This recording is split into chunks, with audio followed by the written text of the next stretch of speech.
Good evening. My name is Helen Picard. I am chair of the North Andover School Committee. It is 7:02 on November 5th, 2020, and I am calling this meeting to order.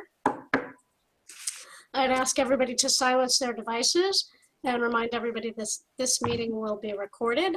And I'd love to start with the Pledge of Allegiance, if you would join me, please.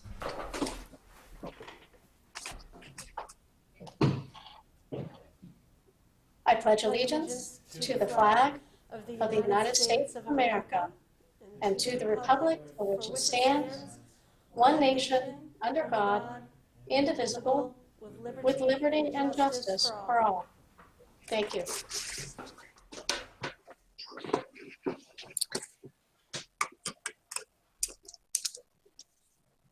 So, pursuant to Governor Baker's March 12, 2020 order suspending certain provisions of the open meeting law, and the governor's March 15 order imposing a strict limitation on the number of people that may gather in one place, this meeting of the North Andover School Committee will be conducted via remote participation by some committee members and staff, as well as some guests and speakers.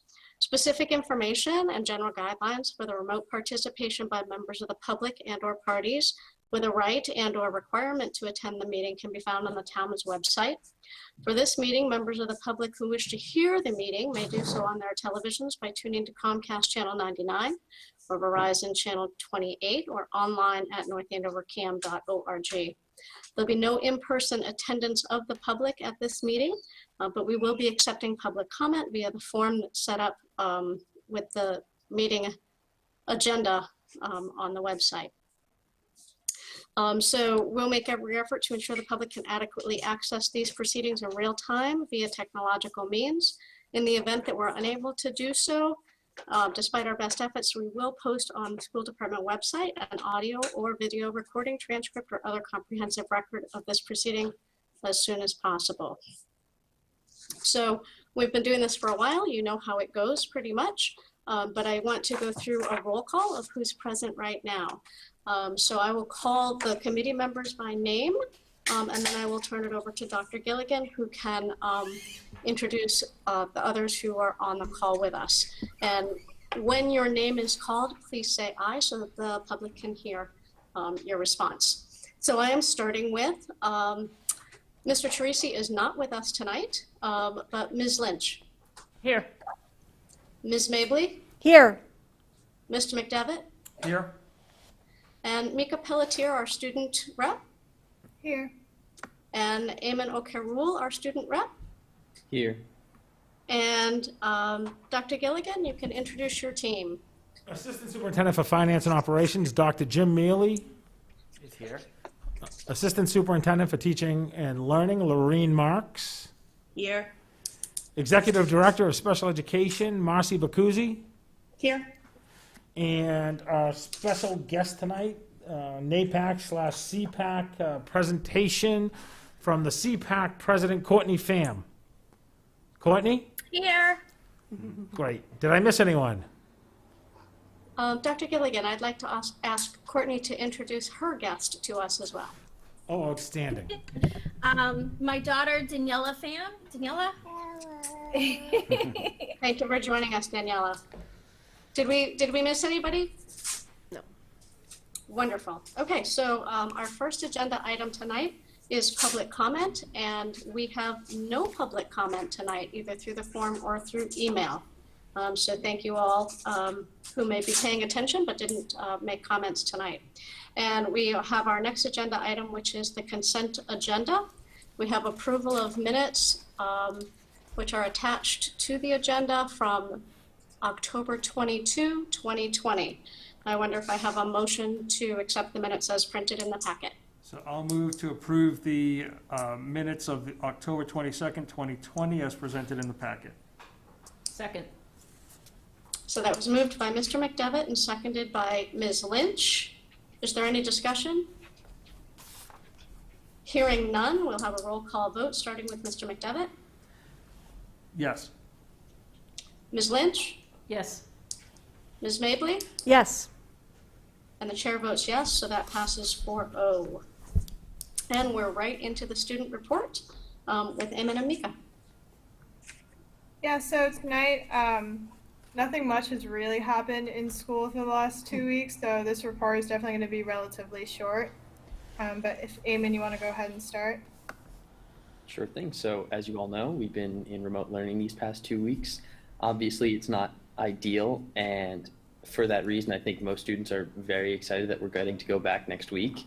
It's definitely a welcome relief, and with that, sports are going to be beginning again. So I know there are games and meets beginning to be scheduled for next week because there's been a brief hiatus these past 2 weeks. So most student athletes are excited as well. I certainly am. So, Mika. And then there is also going to be a modified Spirit Week of sorts. Obviously, there can't be a pep rally and all that, but they are going to be decorating the hallways. There'll be some dress-up days like there normally are, and some different online games as opposed to in-person ones. That's basically all we've got for you tonight because, pretty short. Thank you. Thank you all so much. Do any committee members have questions or comments for our students? I just have one quick one. So obviously, you haven't been in school and you are, remote. How are the clubs and other activities going, student council, all of those? How are you guys doing with meeting with those and your advisors as you started? And I know you guys are in at least a couple of different clubs, but wondering how the perspective is. Mika, do you want to take this one? Yeah, so clubs, a lot of the ones that I'm in have been meeting. I know Eamon as well have been meeting virtually. It can be a little bit tough with everybody's different hybrid schedules and stuff to find times that all members are able to meet. And I think that can be difficult, as well as a lot of things that clubs ordinarily do are in person. But I think people are definitely trying their best, and they're excited to find a way to kind of get involved. Good. Terrific. Anybody else? Ms. Lynch? No thanks. Ms. Mabley? Nope, sounds great. I'm happy Okay. they get to go back next week. And thank you for the work that you've done and your flexibility in the last 2 weeks. It means a lot to have your excellent attitudes moving forward. No. Okay, student report, you guys are welcome to stay and you're welcome to leave. Thank you very much. Thank you, guys. You are welcome. And we are on to the superintendent's report, starting with Dr. Gilligan. Well, I've got a few items tonight, but I'd like to start with what's listed on the agenda. And so I would like to probably ask Marcy Bacuzzi to introduce the Cpac and who's here tonight with Courtney and Daniela. So Marcy, if you want to do the introduction, great, and then we'll let Cpac take it away. Well, you already gave away part of what we're going to be talking about tonight. So I'll introduce Courtney and Danielle. Daniela, she's still there. So Courtney and I have learned a lot together over the past year and a half. I can say that for sure. I definitely owe her a great deal of thanks for her patience during our learning process. She's been a great advocate for parent concerns, and we connect often. We actually just commented at the last, our last Nhcpac meeting, until further discussion, that over the last couple of weeks we actually haven't connected as things just seem to be going by so quickly. But we talk a lot and have this great rapport and ability to share ideas with one another and concerns. So I would say her mission over the past year and a half is really to try to find ways to gain momentum and participation within Nhcpac. So last year, I think the newness of both of us, and then of course the pandemic, but I think the break over the summer and, left some time for her to kind of grow and connect with local resources and other opportunities. So she's going to talk to us tonight just about some upcoming events and some rebranding, and talk about the opportunities that Nhcpac has to offer. Hi. So I'm, like Marcy said, my name is Courtney Pham. I'm the head chair of the Special Education Parent Advisory Council. And this is my second year. Last year really pushed me to go more forward in things, which is a good thing.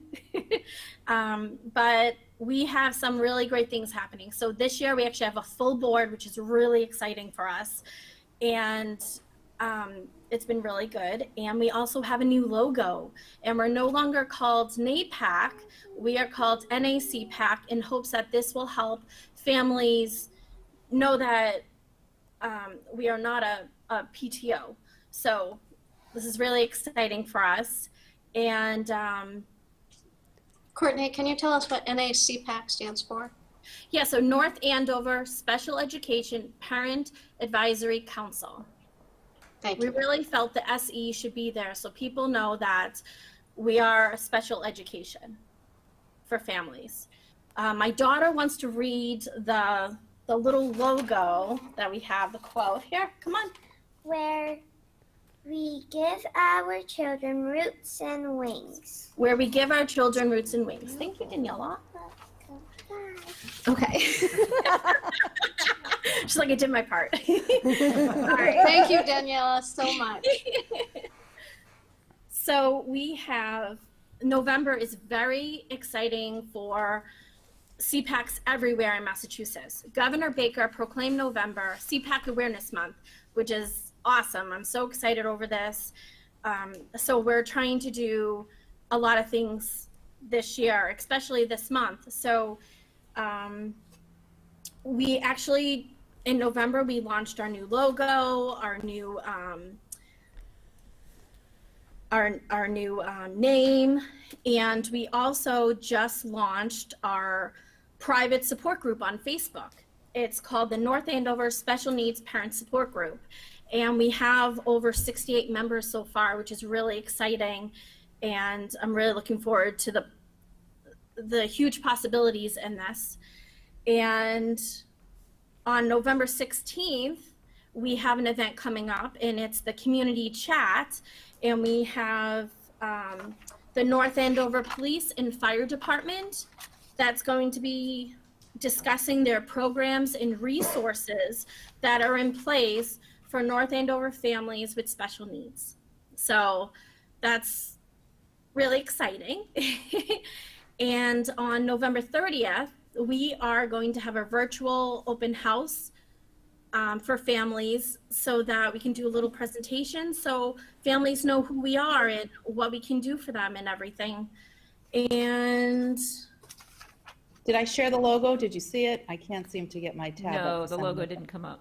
All right, let me try again. Came Sorry. up and left. I had one job. come on, Mercy. It And just then keeps we coming have back to the- December 8th, we have our Cpac monthly business meeting. And then on December 14th, we have our community chat with Nikki Murphy. And we're still in the talks about what it's going to look like, but that's really, really looking forward to that. It's beautiful. And the one thing I just really want to talk about is to clarify that, yes, our Cpac is here for North Andover families that children have IEPs and 504 plans.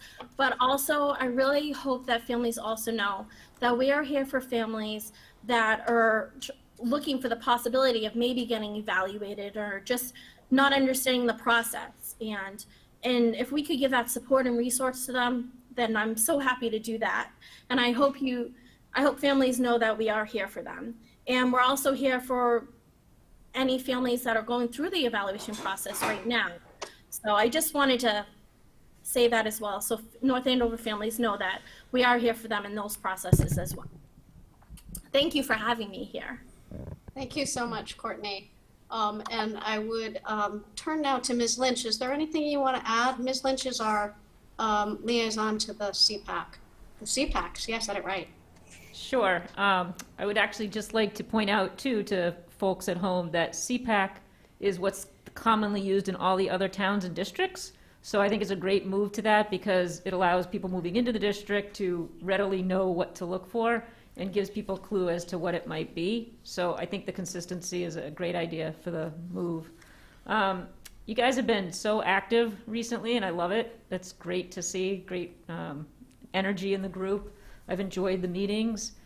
Can you talk to us about how many members are in the Cpac now? For the board or for the membership at large, how many parents? So we have, for the board members, we have 5.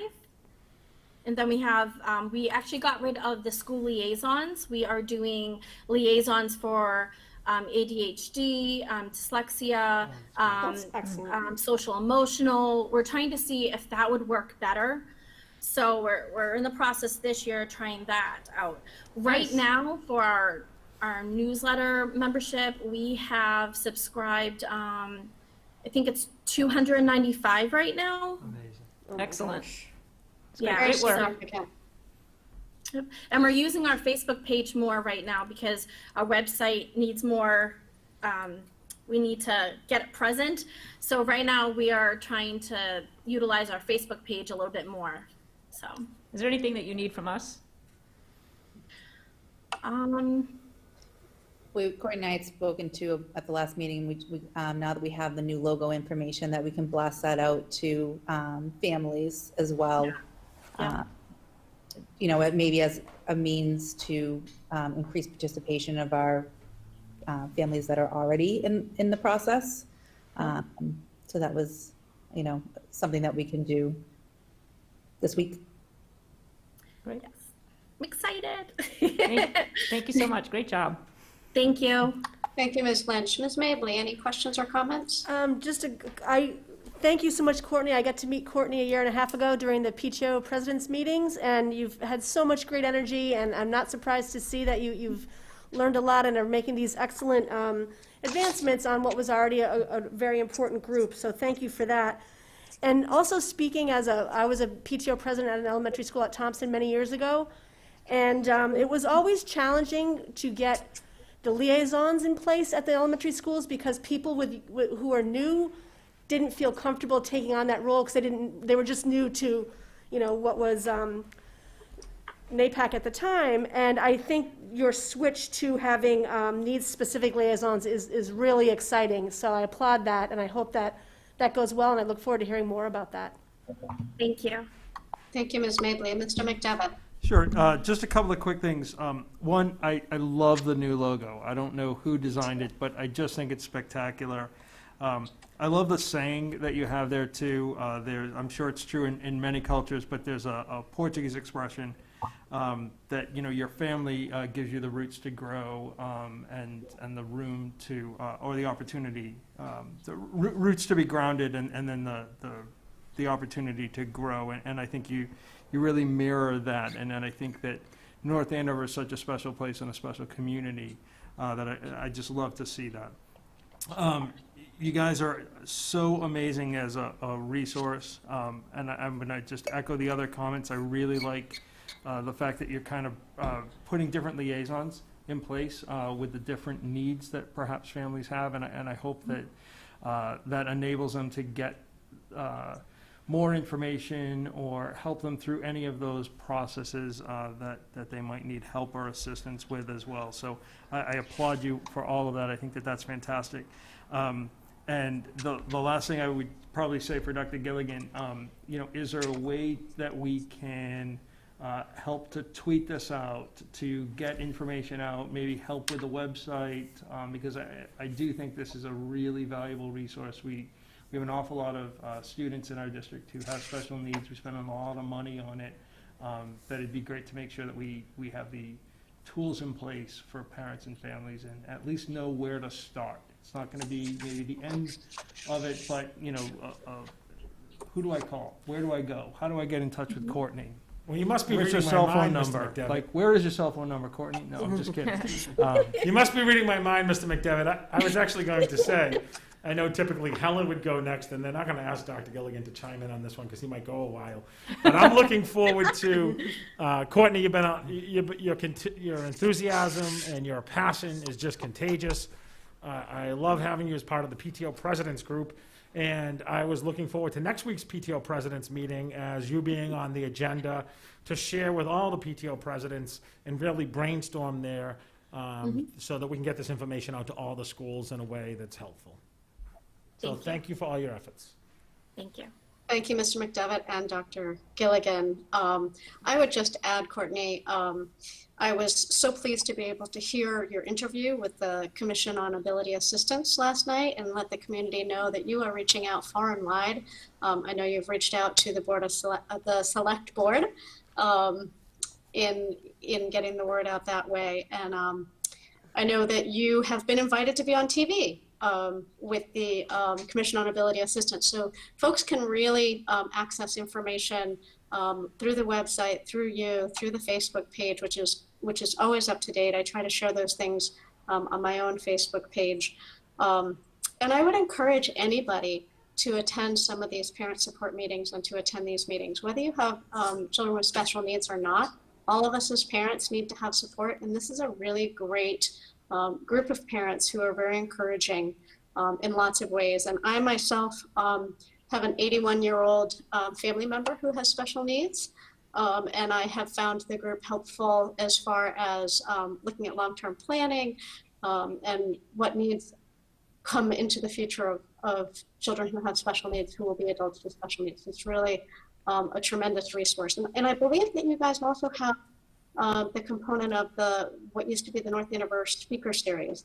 Is that you, or is that over at BRC? I'm sorry, I'm a little confused. I don't know, it's not us. Not you, okay. Don't take that on.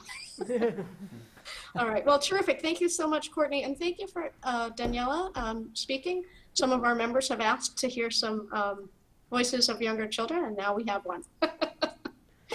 So that was terrific to have her. You are welcome to stay with us, and you are also welcome to leave. No one will be offended one way or the other. Thank you. Thanks, Courtney. Thank you. Courtney, and back thank to you, you. Dr. Gilligan. All right, thank you. It's just great to see Courtney. I mean, she's awesome. I'm looking forward to next week at the PTO presidents. Next up on the agenda, I'm going to turn it over to Madam Vice Chair Mabley to talk a little bit about the North Andover Educator Hall of Fame and PTS ceremony. Ms. Mabley. Thank you. So it's really actually Mr. Landry, Greg Landry, has been making all this happen. So to remind everybody, the professional teacher status and our awarding of the Educator Hall of Fame has, over the last few years, has taken place in October in the rotunda of the library. And clearly that is not possible this year. So a lot of neat things have been being done, and again, really driven by Mr. Landry. The principals of all the schools have made speeches at North Andover CAM about their PTS people who are being inducted into the professional teacher status, not inducted, I guess, but earning that status.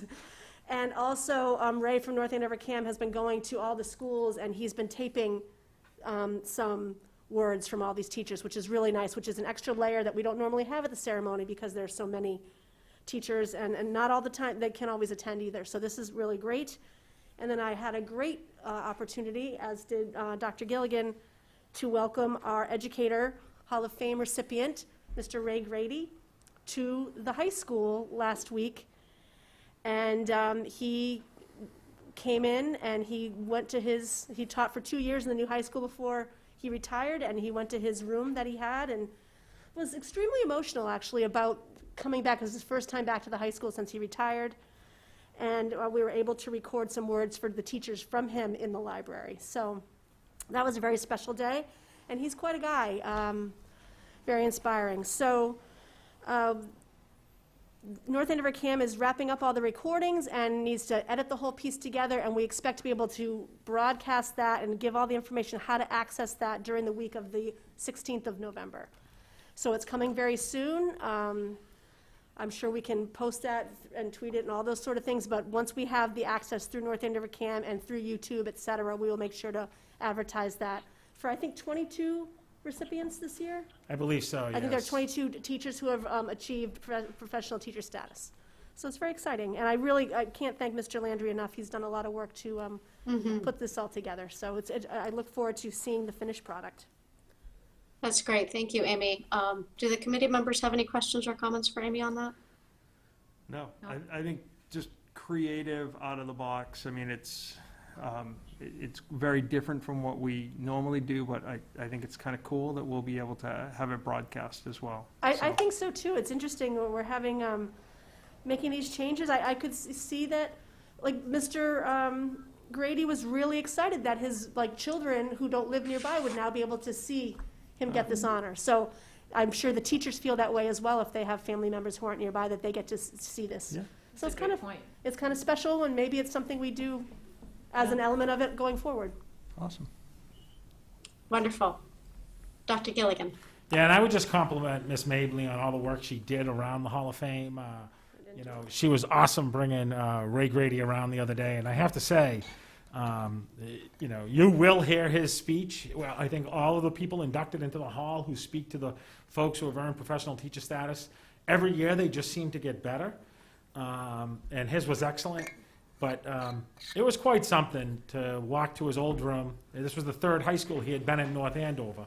He taught from 1971 to 2006. So he taught at the middle school, which was the high school, then the old high school with no walls, and then the new high school for a couple of years. So the only place he didn't teach was Johnson High. But when he got to his old room and he got that plaque, it was very, very emotional. And Amy just did a great job hosting that day, so compliments to her. Very easy. Thank you. All right. Just a couple more quick updates. So after a 2-week period, North Andover High School will return to the hybrid model and resume athletics and activities on Monday, November 9th. As you guys know, through letters sent out and through communications on NACAM, this 2-week period of remote learning was necessary in order to ensure that any cases related to the original cluster from some social gatherings became evident before we returned to school, and that the spread was successfully mitigated.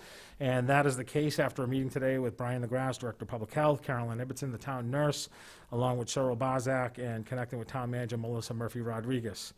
So all the positive cases and close contacts have completed their required isolation or quarantine period time. We're looking forward to having all the students back in school Monday. And furthermore, I think it's a really just reminder that we need your help and your cooperation. We want to keep kids in school. It's been a very valuable experience, so we urge everyone to continue practice social distancing, wearing their masks, washing their hands, and avoiding these large gatherings. And as a resident of the community, in a neighborhood with a lot of kids, I was really pleased with the way people conducted themselves over Halloween recently. People put out tables with candy on the tables and followed all the right kind of guidelines that were put out. So that was very exciting. I think the second component that just recently went out in the nightly news was a section called the Healthy Happenings. And I just want to point to parents, we've sent it out to staff as well, that anyone traveling anywhere, please take a look at that traveling somewhere section for the holiday, just around, the requirements, the states, the different rules and regulations. I think it's really critical so that we can continue to keep North Andover High School and all of our schools open. So I would urge you to check that out. It was blasted out to everyone in the community. So that is in the healthy happenings as well as the newsletter. And next up, Dr. Mealy, he blasted out a report from the Finance and Operations Division around air quality and cleaning and safety. And I just wanted Jim to give a brief, quick update on what was sent out. I think it was yesterday. May have been today. It wasn't today. And it was sent out to all staff and parents, and basically it was just highlighting a couple of things with regards to testing. Initially, before we even got back in the buildings, in order to get back in the buildings, we had our HVAC systems checked and the air quality measured, and it all came back within guidelines and standards, industry standards, which was nice, but it was also with very few people in the buildings. And the recommendation was that we would come back once we got people back in the buildings and retest, because the breathing out of carbon dioxide could impact the measurements, and so they don't anticipate it being any different, but we wanted to have that due diligence done, and the testing started today, will continue tomorrow, and then because the high school wasn't back in, but will be on Monday, the high school will be done early next week. And then we'll get the results of that. The other testing that was done was the swab testing of our cleaning procedures and disinfecting. And this is in the communication, but basically the measurements are for high-touch areas, the count of organic matter should be 50 or below. And for low touch, it should be 100 or below. And all of our buildings are below those counts. So their recommendation was to keep doing what you're doing. Basically, what we've been doing, for the most part, is regular cleaning, but also every single night we are running the sprayers and the disinfecting sprayers and guns in the buildings, in all the rooms. So it seems to be working. And I think that was it. Yeah, Jim, I really appreciate your diligence, your hard work, your vigilance on this, and the transparency. I mean, this is very transparent. You've sent it out to faculty, staff, parents, community members, and I applaud you for all that work. It's a lot of work, and I'm really proud of our staff for the way they maintain the buildings and the work they do to keep our kids safe. I just have 2 more items. One is just a shout out to Barker's Farm, and Helen, I know you always have questions. I'll let you come back to Jim. But just Barker's Farm, they've donated a bunch of apples for our breakfast and lunch fresh. And I believe one of our parents, Jen Rivers, played a big role in helping facilitate that. So thank you, Jen and Barker's. Pretty excited about that. And before I do the last thing, Helen, do you have any questions about Jim's report? Yeah, I was just going to give the go around and start with Ms. Lynch. No questions. Okay, questions or comments to Jim, Amy, No, I'm all set. Thank you. Appreciate it, Jim. Mr. McDevitt? Just real quick, one, Dr. Mealy, again, a huge thank you and a shout out to the custodians and our faculty and staff for kind of, working to ensure that the buildings are clean, and I look forward to continued results at the high school once the kids have been in. You're obviously going to do some testing Monday, Tuesday, right? But that's 2 weeks of nobody kind of in the building for 2 weeks. Does it make more sense to do it Thursday, Friday, or the following Monday, Tuesday, so that we get a little bit more of a realistic result? It might, and I'll check with them tomorrow. Okay. I'll touch base with them tomorrow. And you said something I wanted to add, which was this is definitely a team effort, and our custodians are doing a great job, but so are all our staff and our students. Absolutely. It's a testament that while there have been cases, there have been no cases of school spread. So I think that the protocol, yeah, exactly, the protocols and the procedures and the adherence to those is really a testament to the hard work that everybody is doing. Okay. And my last thing is actually for Dr. Gilligan. So I don't remember what night it was. It might have been Monday or Tuesday, I think, in the nightly news. Notification of if parents wanted to switch from their current situation into the OLA option. So I'm wondering if you could talk a little bit more about that process. And then, I happened to see that because I went through the nightly news, and don't remember what day it was, but I do remember seeing it in there. What other measures are we going to take to ensure that all of our families kind of know that? I don't want anybody to think that it's been hidden. Yeah, no, not at all. I mean, we had conferences, and really originally, what the state had asked us to do is for students that had chose the online academy, or what the state referred to as the remote academy, was to have an opportunity for them to return back and have a period to do so. And we did the trimester. And at the same time, although we didn't really say we were going to go from hybrid, have the opportunity to go from hybrid to the online academy, that's an option too. So I believe the high school and the middle school has sent out a notification. We had conferences at elementary, so it was the perfect timing to get that information to principals.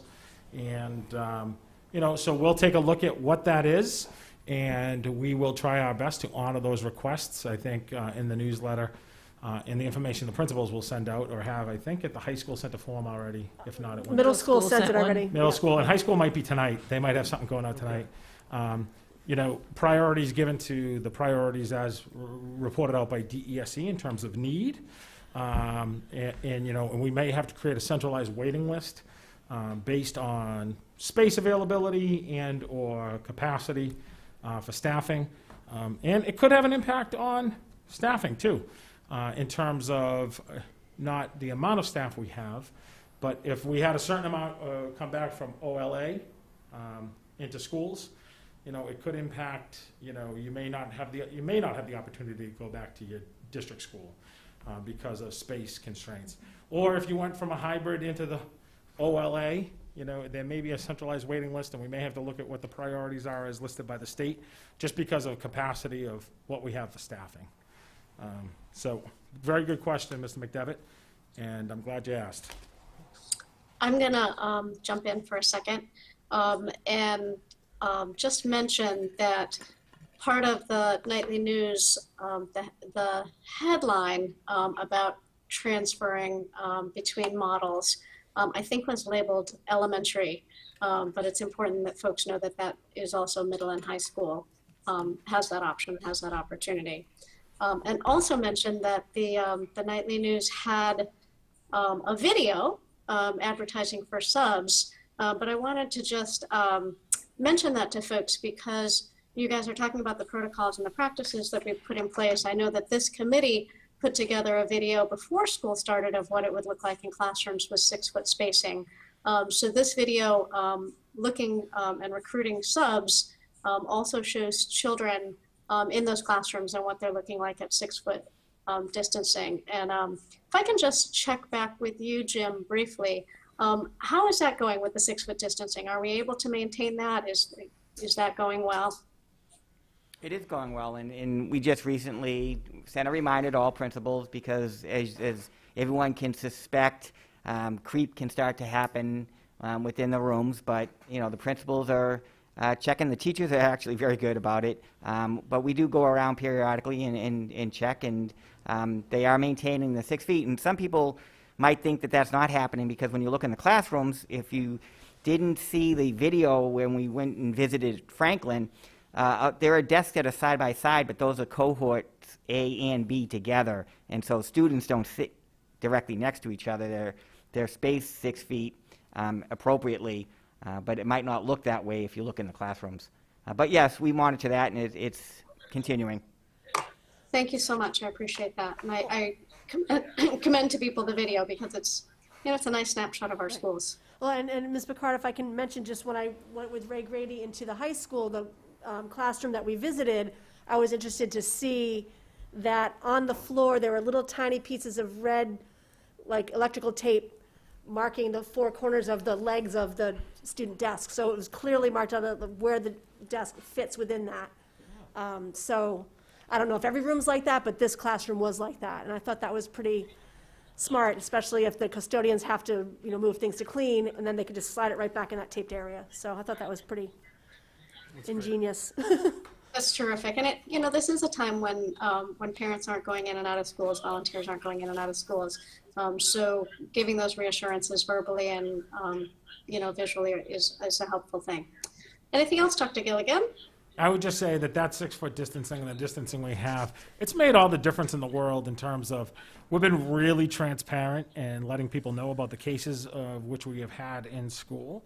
And to date, when we have had cases in school, we have had the principal send a letter to the entire school community and staff. The district has sent a letter attaching the principal's letter to the entire school community, as well as notices going out to anyone that was in a classroom with that student, as well as close contacts being notified by the public health or our nursing department. And I just wanted to say, one of the reasons we've had a lot of success is because when you follow the mitigation rules and you follow the 6-foot rules, you don't have the close contacts that sometimes other districts run into where kids are out of school. And last but not least, I've been working closely with Cheryl, Brian LaGrasse, the Director of Public Health, and Caroline Ibbotson, along with Hillary, our website coordinator, and I always struggle with Hillary's last name, so if someone wants to say it for me. Stasonis, thank you. She's outstanding.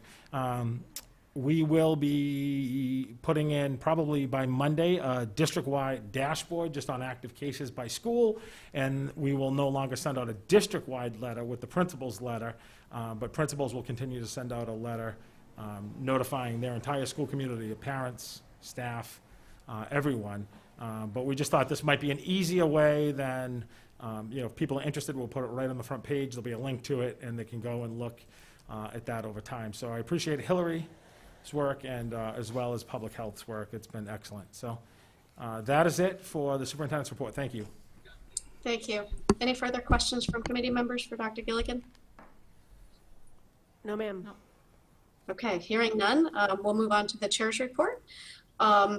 at our last meeting, Dr. Mealy brought up the need for school committee to appoint a liaison to the town's Facilities Master Plan 2 committee. We do have schools that are part of that, and so we will need to have somebody who's on that committee as a liaison to school committee.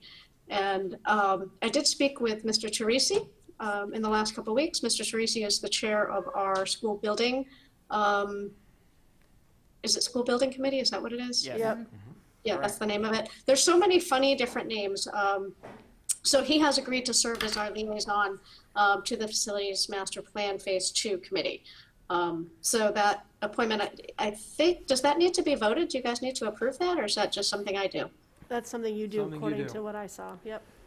Wrap Okay. that gavel quick. That's done. And I do have a couple of other things that I wanted to bring up to the committee. One is that at our next meeting, November 19th, we will be discussing our budget directives. So I would commend to you a review of our last budget directives from last year, as well as your creative thinking around what we need to be thinking about for our budget directives, given the situation with COVID.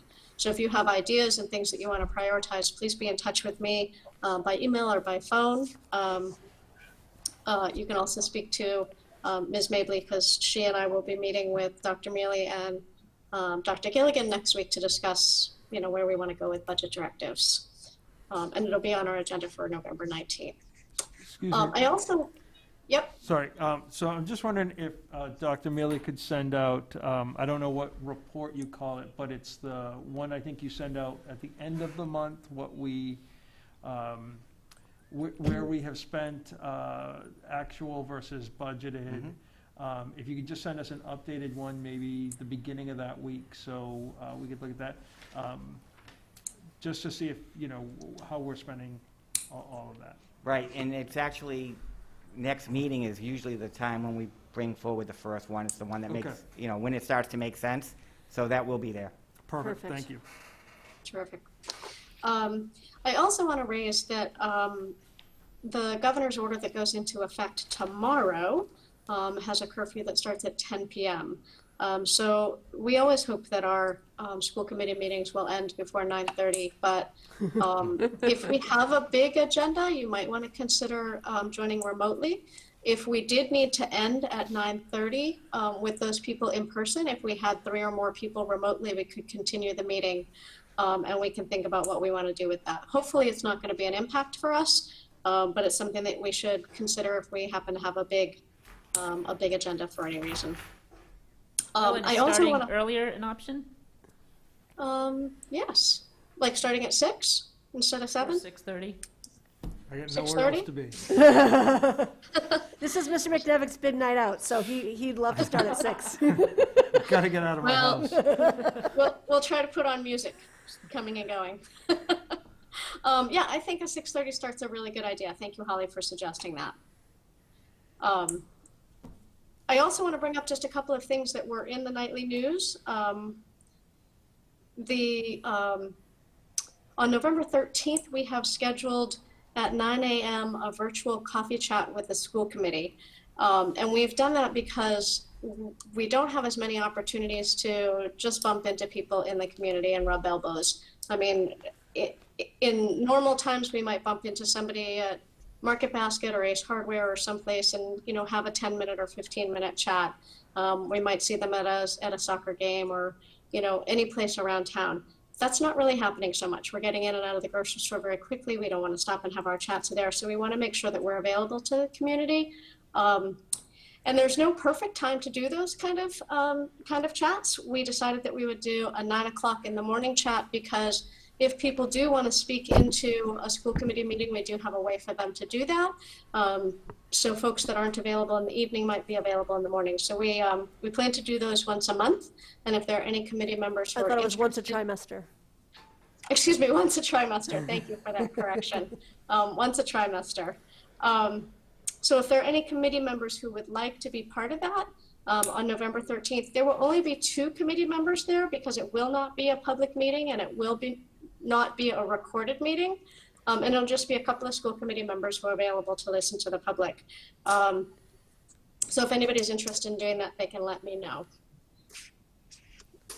And I do have just a couple of updates from things that I've been doing this week, and folks may have updates at the end of the meeting with things that they've been doing.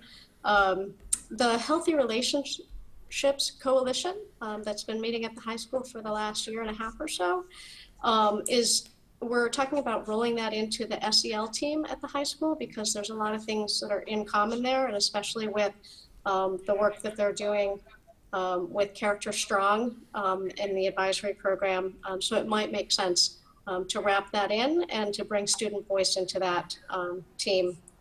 Also, I had the privilege of being with the Building Respectful Communities group, and this is a really exciting group. I've been able to be part of this since Dr. Gilligan and I were serving kids at the Thompson School.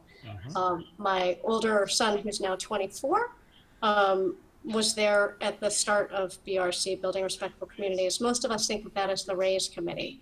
And it was just really great to be with an energetic and eager group with representatives from all our schools who came together.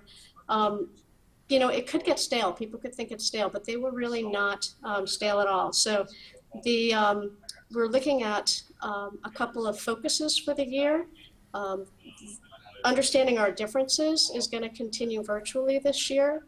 We talked about a district-wide RAISE challenge, something like the Snow Day Challenge. So there's a brainstorm going on there.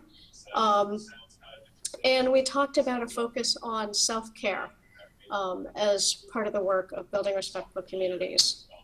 Especially in this time, our self-care is really important. And then also, as we do often in these meetings, tagging what we're doing as being part of our values or reflecting our values. You know, when we are wearing our masks and being compliant, that is part of respect. That is part of making sure that we can have inclusion. And we're achieving that together, right? There's a lot of things to be said about that. And then the last thing I want to do is just make sure that we encourage all our students and families to access the November 11th Veterans Day ceremony online. It's at 10 in the morning. Usually members of this committee attend the Veterans Day services and ceremony, and we won't be able to do that this year. But this is a really important way that we can show our respect, celebrate the achievement and the service of our veterans. We are losing about 800 World War II veterans every year, so we want to make sure that we're able to celebrate those who are with us now. And that's the chair's report. Does anybody have questions or comments on that? Hearing none, we will move on to old business. So our first old business is the second reading of the school committee and superintendent goals. Give us just a quick minute, Mrs. Brigard. We're hearing like extra audio. Yeah. Oh, exciting.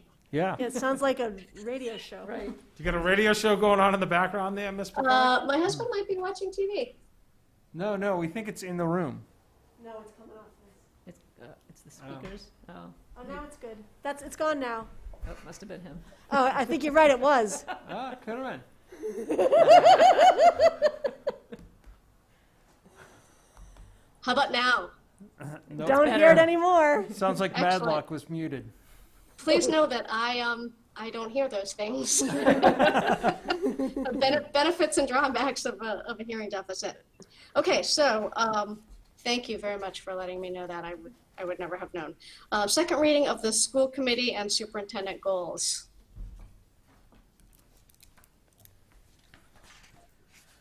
So, Mrs. Picard, are you looking for a motion to approve as presented in the packet? I am looking to see if it's being presented to you guys, first of all. I can do that. You have it up on the screen. Do you have it available? We're about to. Okay. I think that's important, and I think it should be displayed for the public, folks watching from home. And then, yes, we should have a motion and a second, and then a discussion.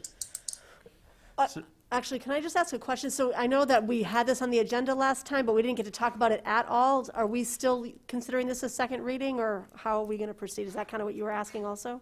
Well, at the last meeting, it was if you had questions or concerns, you were supposed to reach out directly to Helen. Yes. I think she sent an email out that she had not heard Fair from enough. any of us individually. So I don't know if that's still true. That's why I was thinking. That is still true. Silence is consensus. Yep. Well, and we can have a motion and a second and a discussion, and if we're not ready to vote, we can withdraw the motion. Thank you. Yep. Yep. So I would ask for a motion to approve as presented. So I will move to approve as presented the fiscal year 21 superintendent goals. Okay, and school committee goals. And school committee, sorry, yes, I was just looking at the top of the Yeah, page. it starts off with superintendent goals this time. Yep. Usually it starts with school committee vote. Okay, so we have a motion. Do I have a second? Second. And a second by Ms. Lynch. And discussion. Can you talk about, I believe I know the answer, Helen, but can you talk about why a return to school fully in person is not one of the goals? Yep, I'm going to ask Dr. Gilligan if he wants to respond first, and then I'll be happy to join. Yeah, so I think when you look at them, we talk about navigating the challenges of providing a high-quality education for our students. So I think our goal is to improve and to have as many kids back as we can possibly within the safety guidelines and health guidelines. And Which is 6 feet apart. yeah, and be able to do so, you know, and continue to look creatively at, you know, different ways we can do things and, you know, shifts in enrollment possibly between models. You know, I think that's ongoing work to begin with, and I think when we talk about the district's leadership team providing the necessary leadership to successfully navigate these challenges, I think that's certainly something that is on our mind, particularly at the, you know, first, second, third grade. The younger grades has really been a top priority we've been talking about, so. And I think for me, what I would chime in to say, Holly, is that I do feel like that's part of that goal, but I also feel like we need to have actionable items. We're not moving the needle on the medical recommendations. We're not moving the needle on the DESE guidelines. And so we all want kids back in school, and we all want to live by the guidelines and the medical advice so that we can keep everybody safe as we've been able to do. So it felt like that wasn't a goal that we could put action items under, because those aren't things that we control. Thank you. You're welcome. Anybody else have questions or comments that they want to make? Ms. Mabley?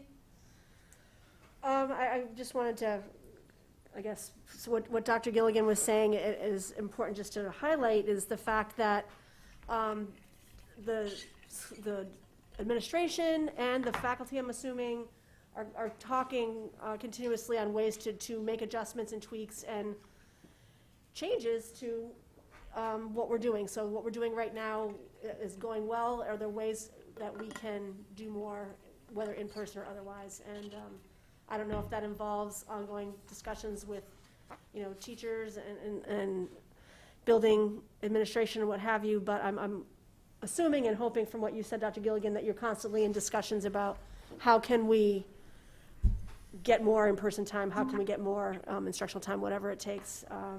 And I do fully understand the first and second grade does feel extra vulnerable. I mean, the younger kids, of course. And but- foundationally, those are such important years for building reading skills and math skills. So I appreciate that you're constantly looking toward that. Mr. McDevitt? Shockingly, I have nothing. That is shocking.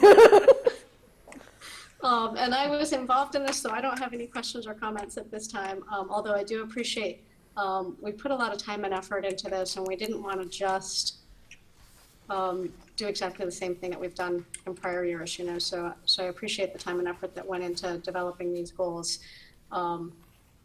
And if there's no further discussion, I will call for a vote, and I will start with Ms. Lynch. Yes. Ms. Mably, Yes? Mr. McDevitt, Yes. and the chair votes yes, so that is 4-0 in favor of the goals of school committee and superintendent as presented in the packet. Thank you, and our next old business item is the Excuse second me. reading. Sorry, Yes. Ms. Picard, before we go on, can I just make a recommendation? Yes, So I think it's important that we have the goals and that it's great to do. Can I ask us to consider to do this and put this on the agenda in April? And the reason for that is, there's a lot of information that's here. We're voting on something that's starting in July, in November. And if our goals are for change or improvements or modifications, the time to do so much of that planning is really in the summer, I think, because yeah, once and I you- think normally, Mr. McDevitt, we would normally have our school committee retreat True. with the leadership, and so generally this happens in July.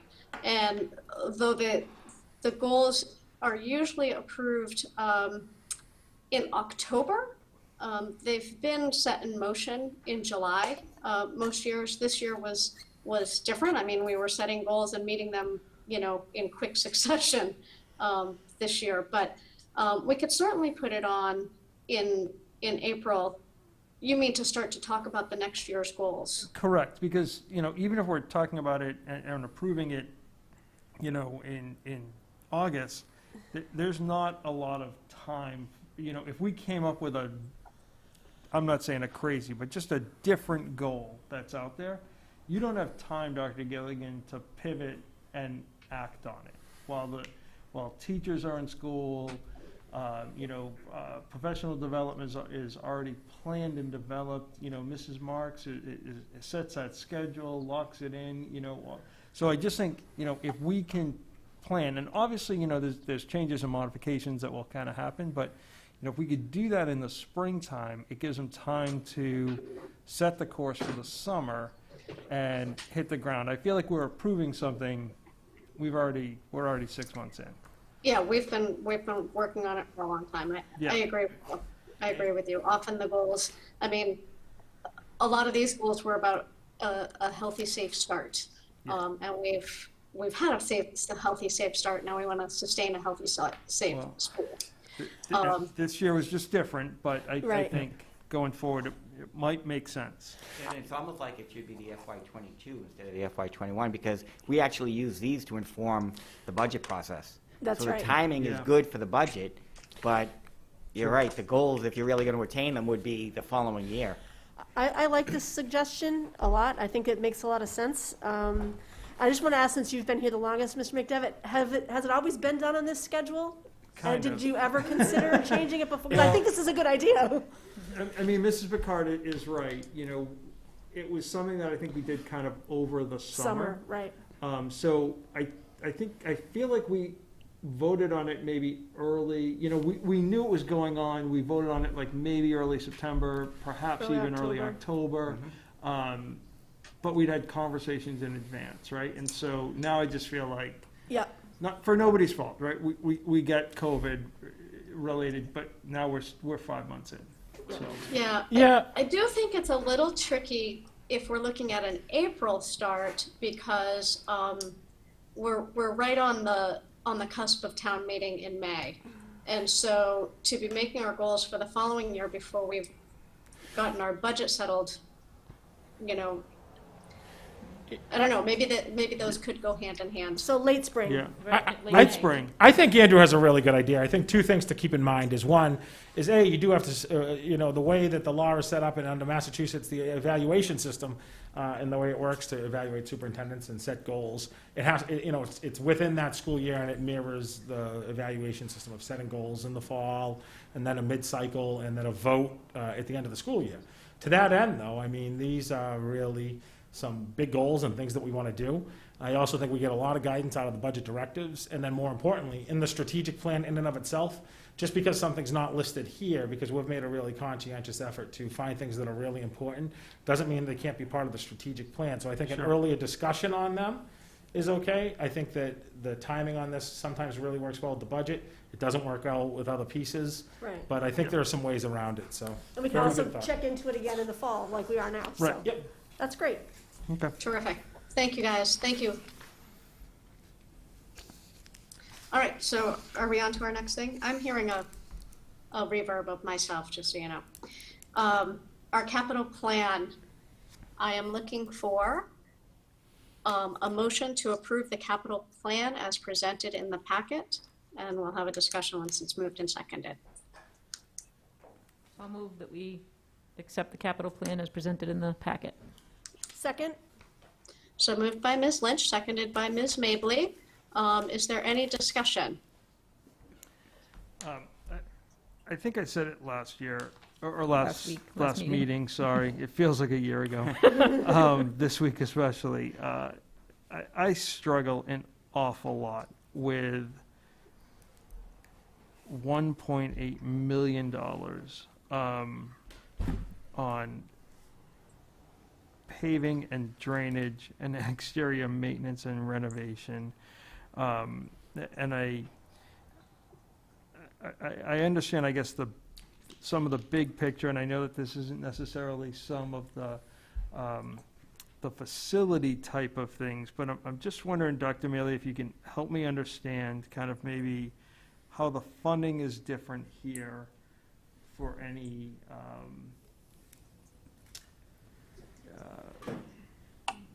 true kind of facility projects that are there. I mean, I guess I know we need to improve, driveways. I mean, the high school is a rocky road. Certainly some of our other, areas in town are not the best, but I mean, 1.8 million just seems so excessive. Yeah, I could see why you would think it is, but basically what we've done is we've had an assessment done of all of our paved areas, and we broke it out. We didn't want to have a hit all in one year, so we broke it out over multiple years. And we started with part of the high school, and then this past summer we did another part of the high school, and then we'll move on. We'll finish up the high school this next summer and go on to, I think the middle school is the next priority. It's got some pretty rough areas, Yep. but they all do. And so this is really, instead of you seeing million something in 1 year and trying to get it all done, it's spread it out. And so I think I had said at the last meeting that the blue shaded area with 200,000 in the out years was when we anticipated being done, but it's proven as time has gone on that it's more extensive than we thought, so we had to extend the 200,000 per year to the 5th year of this proposal, and then we anticipate just being 50,000 a year after that. For the amount of payment we have, that's very reasonable. And then it's the same with the drainage issues and the exterior maintenance. That 50 goes really quick each year. We took care of the arch at the Thompson that had to come down. It was deteriorating and falling apart. And that was most of that 50 right there. There's a lot of work that we can do at Franklin, at the middle school, around the cafeteria, the exterior of the cafeteria. So there's a lot of work to get done, and it's really not a lot. When you look at the percentage that you're supposed to have aside for annual maintenance, we're still well below the industry standard, even with this. And overall, what you see here is a maintenance schedule void of big projects, because we have done a lot of them, but we've also put those in the facilities master plan kind of schedule. Franklin, Kittredge, and Atkinson are all going to get some work done, as well as the middle school. So you would see projects like the HVAC system or a roof or normally on here, but they're not, because they're going to be part of those renovations.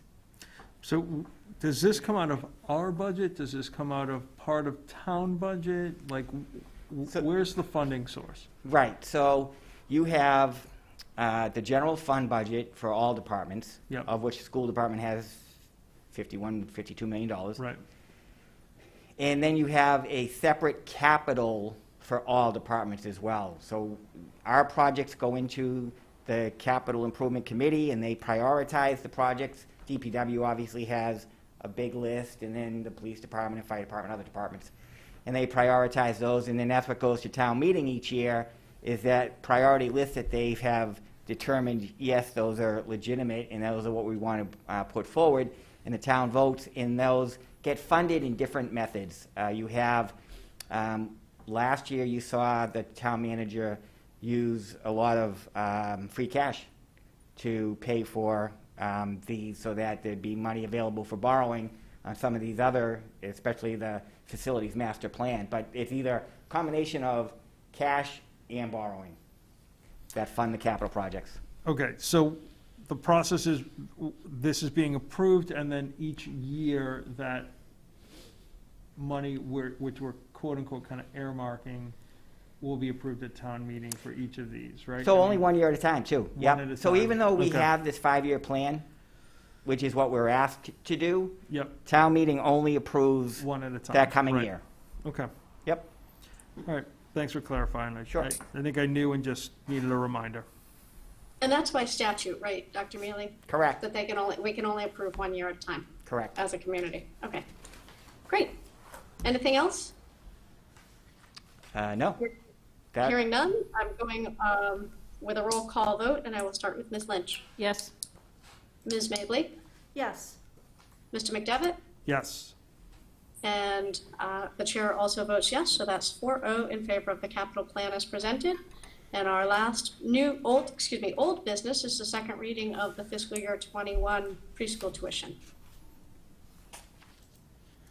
So I'd like to make a motion to adjust the preschool tuition during this current hybrid model as presented in this packet of information.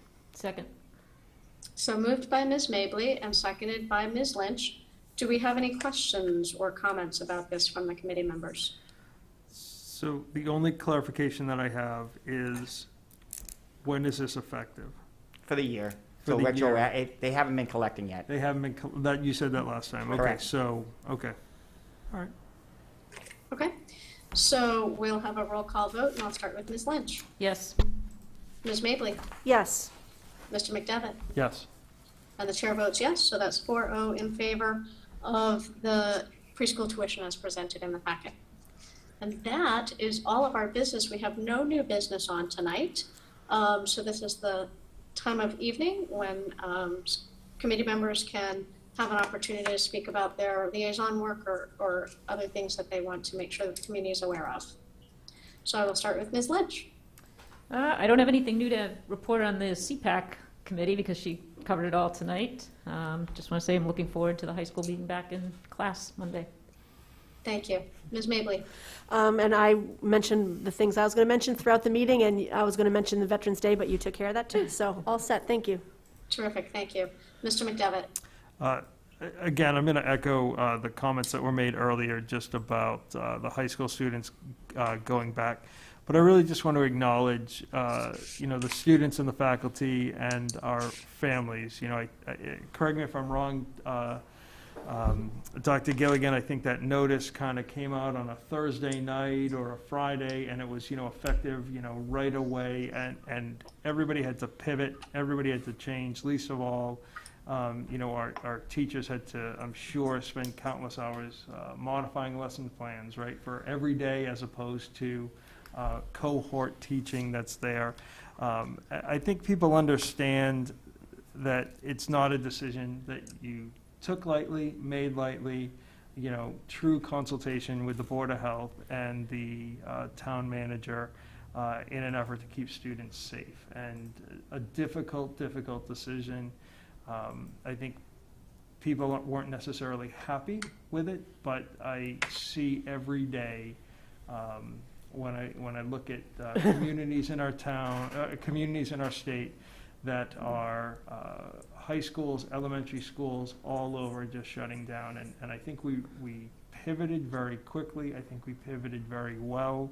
And I think it just speaks to the type of community that we have, that even in a time like this, we came together and supported the number one goal, and that's our students. So thank you for that tough decision. And I know that they are very excited to go back. It's odd to say, they are very excited to go back to school, and they are excited for sports and activities as well. But and I'm excited to get them out of my house 2 days a week. So. Thank you, Mr. McDevitt. Okay, being no further business and no further announcements, I would entertain a motion to adjourn. So moved. Second. So moved by Mr. McDevitt and seconded by Ms. Lynch. I'm assuming no discussion, and I will go right to a roll call vote with Ms. Lynch. Yes. Ms. Mably? Yes. Mr. McDevitt? Yes. And the chair votes yes. So that's 4-0 in favor of adjourning. We will see you next time. It is now 8:12 on the 5th of November. Thank you very much for joining us.